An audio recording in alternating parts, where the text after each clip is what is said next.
we gonna set this off with this because this is probably the most talked about topic and subject that's going on in hip hop right now. Let's talk about this Diddy situation, man. I knew you was going to that. I knew you was going to that. Yeah. I put a video that we done. It's probably been about, I don't know, about a year or two ago.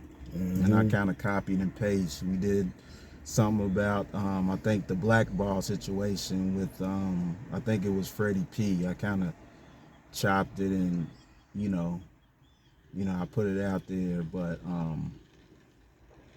yeah, there's a lot of stuff going on, man, to the Cassie, to the alleged producer, Little Rod, I think his name is. How do you feel about these allegations that's coming out about Diddy? You know, there's two sayings, and one of them is a Bible saying. I think that words it the best. You reap what you sow. I know you was about to I knew you was about to say that. I knew you was about to say that, man. I had a feeling. You know, well that and the other saying I was gonna say, that's a Bible verse too. You know, both of them come from the Bible. You know, what you do in the dark is eventually gonna come in the light. Right. You know, one thing, I ain't trying to get all spiritual in this setting, but I mean, it's a lot of spiritual things that need to be said, regardless of what you believe in, and regardless of what you understand and what you don't want to understand. Truth is truth. And, you know, one thing that people in this world have to understand with anything, regardless of your status, regardless of, you know, who you are, you really have to understand that you ain't about to mock the Most High. You probably gonna get away for a few, depending on what you do. But when it comes out, it's gonna come out. You know, and I believe that's what's taking place, you know, right now over if you look back over the career of, you know, that man and everything that's happened, it's been preparing all the way up until this moment. You know, we talking about the way that, you know, an innocent man, Big himself, had passed away. You know, we talking about how even after that situation, you have to understand how that man's mom was treated, how that man's kids was treated. You know, you have to understand, and all the people that's affiliated with this brother, you know. And then the biggest thing of it all is, you know,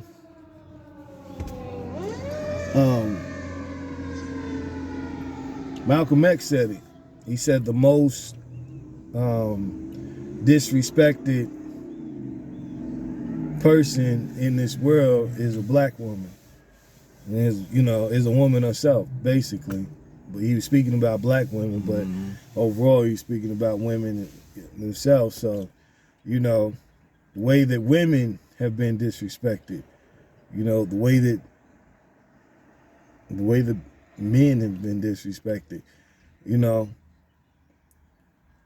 it's a lot of it's a lot of extra sexual dudes in this world. You be surprised how many extra sexual, you know what I'm saying, individuals are in this world that, you know, just happen to be, you know, black men that just get off on some weirded out things taking place. And, you know, I don't know how true it is about these parties and stuff, but, you know, the more you hear about it, the more you like, man. Everybody ain't lying. Yeah, man. That's what I was going to say. Everybody's not lying, man. Yeah. Can't be. I mean, you put these things together, man, and, you know, that man got a lot of affiliations with people that were signed to him and people that wasn't signed to him, you know. But as far as his contribution to the way he contributed to music, you know, I give him credit, you know, for what he's done with that, you know. But all this other stuff, man, it's really sad, to be honest with you, because of the contributions, you know. But like I say, eventually these things are gonna catch up with you, and the way that they caught up with them and how they caught up with them, you know, it's really sad that these individuals had to go through some of the things that they go through. I want to state something else that's on this topic, that's kind of off this topic real quick, because I was having a conversation, you know what I'm saying, with a relative of mine, you know what I'm saying, last night at the jail. And, you know, what we were speaking about, you know, is I was telling them, you know, you got to be careful these days, because when you involve yourself in getting to know a woman, you know, every woman has a different background, you know, and how they come up. And he was explaining, you know, to me that, you know, he dealt with some women that, you know, asked him to do some kind of off the wall freaky stuff that he wasn't necessarily with. You know, he was kind of confused on if he should do it or if he shouldn't do it, you know, in an intimate setting. You know, some of them, he was talking about, you know, a woman basically telling him to ejaculate on her face. You know, he's like, you know, and, you know, some other stuff. And what I was telling them, you know, is the fact that you got to be careful with that, because, you know, a lot of dudes think that it's the women being freaky. And what I was telling them, I said, you know, that's not really always the case. You know, that's the easy way of thinking out of situation. But to really detail those situations, women that, you know, and it's a lot of women, probably I'm gonna even say even more than 95%. We'll go with 98%. It's 98% of women in some way, in some form, and what I told him, either has been molested or has dealt with rape. And that's where that stuff comes from. You know, a lot of that.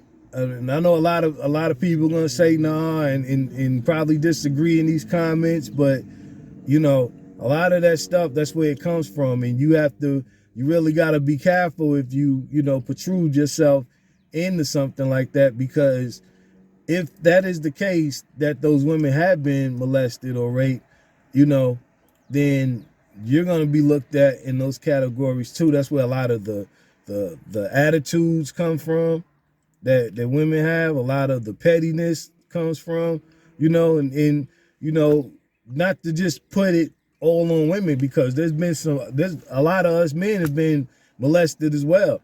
And, you know, a lot of those attitudes and, you know, just acoustics of the person, that's where that comes from. And I believe, you know, Diddy, I believe that man has dealt with a lot of molestation in his early life that he hasn't talked about, that he chose to shelter and take out on other people. How he treats women, just with Cassie in that situation, it ain't no different from what Robert Kelly has done and is locked up for right now. You know what I'm saying? And as we know, Robert Kelly definitely was molested by a lot of his family members for a lot of years, you know, and that's something that people don't want to talk about and don't want to shed light on, but that's something that needs to be shed light on more in the black community as far as mental health goes. You know, look, man, if you dealing with any kind of form of that in your life as a grown black man, as a grown black woman, go talk to somebody. Stop jumping in these relationships and thinking that the relationship itself is going to heal you from these situations that you choose to, you know, hold inside. And then when you get in a relationship and you get in an argument with somebody, then that's when you want to let it out. You know, I was raped and look how you treat me, and I was, you know, choked and I was slammed. That's not a time to go at the person that you with to let that stuff out. You know, so like I said, not to get off topic, but to kind of dip off and stay on, I believe a lot of that has to do with the reason and the way of why Sean Combs is the way that he is, because he chooses to shelter a lot of those things. And I believe as time goes on, we're going to start seeing a lot more of that play out, of him possibly being molested coming out, because, you know, these things ain't just started just by, you know, somebody that just automatically becomes a chemist and wanna experiment on people. Nah, it starts from somewhere, you know, and that's something within our community that we choose to shun and we choose to point fingers instead of really getting down to the bottom and the nitty gritty of it. That man has dealt with some molestation in some shape or form or fashion, and he's choosing not to get the help that he needs for it. But you know, hopefully, you know, he'll be honest about what he has done to people. You know, it's more than him, you know, writing a sincere letter that needs to be read by a different person from his company. No, you know, this is more than an interview. This is more than all of those things. Now, you got to confess to, you know, the things you did and the way that you hurt people. That's what I got to say about it. What you got to say about it?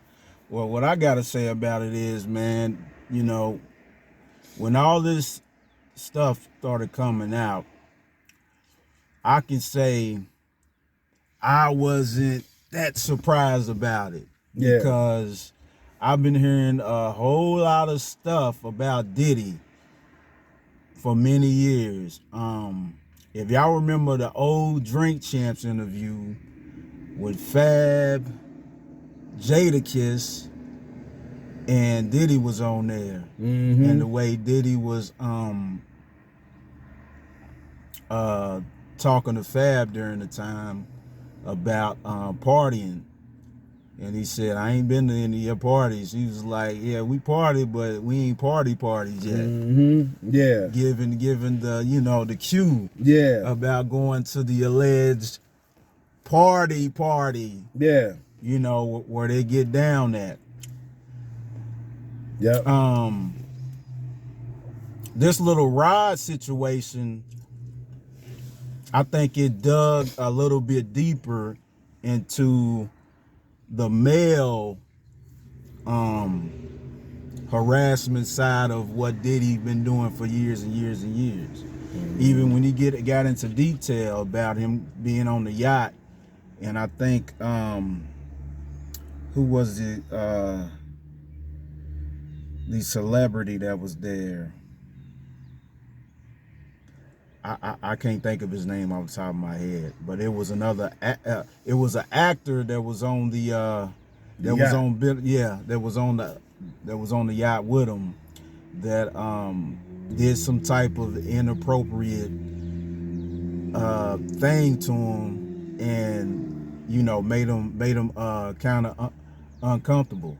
A lot of that too, man, is like, you know, what I thought about it was like, man, people is only gonna, you know, let you do something if they think that they can get away with it. Very much so. And let me put this in here too, because a lot of people are suggesting that him and Game has some funniness going on. But let me put this to you. Game is like what, 6'5", 6'6", right? Game's a pretty big dude. And during the time when he was running around with Diddy, being that, you know, Game's from Compton, California, you know, he's involved with the gangs or whatever. Don't you think that maybe Diddy was running around with him, had him running around with him for protection? Possibly. Why you think it's, you know, the funny thing? Because I don't get that vibe with Game and Diddy. You know, now the Meek Mill situation, I don't really know. You know what I'm saying? I can't really speak on the Meek Mill, but to me, the Game, you know, the Game situation, I don't know.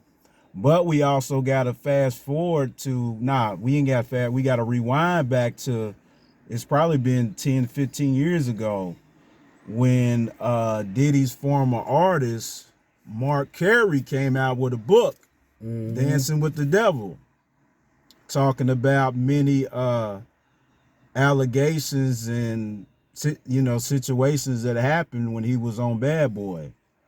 And, you know, people kind of blew that off like, oh, well, he's just hating on Diddy. But a lot of that stuff he was talking about is now coming out to be true. Yep. Even with Farnsworth Bentley.